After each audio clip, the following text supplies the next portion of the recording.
Now, in your role, you obviously deal with multiple departments and multiple people, especially being in technology. As a CIO, you're dealing with marketing and sales and turf issues and things like that. So this description that you've given dealing with ambiguity, how does it pan out, especially when you're dealing with turf-related issues, data warehousing and all those details? How do you say, this is my mandate for this quarter or a year? One of my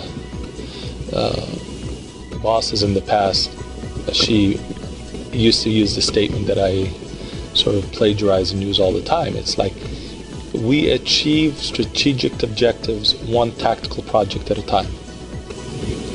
And I think that is a critical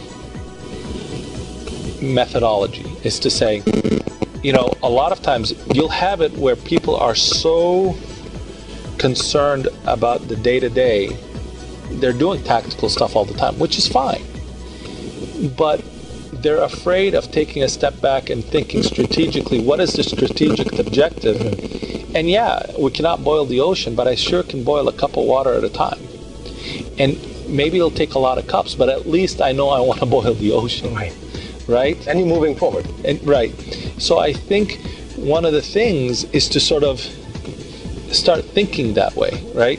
So these tactical steps have a lot of value, not only delivering short-term gain, but actually refining what the final solution is going to be. And you're right, because there's too much talk about strategy in the business world these days, especially the so-called consultants and thought leaders. All they can talk about is strategy. But there is not much mention of the words tactical, and that's important, like you said, because learning is a part of the process, and you cannot create the end result without that learning. Exactly. So that sometimes people do miss out, especially in our business schools, the way they teach. What is my objective? Is to optimize the enterprise. And how do I do that? A tactical project at a time, by saying, what does each department need? And where do I think it needs to be a few years from now? But I don't really spend that much talking about what is going to happen a few years from now. But the core team knows that, understands that that's where we're trying to go. So directionally we'll go in that direction, but it's one tactical project at a time to achieve that.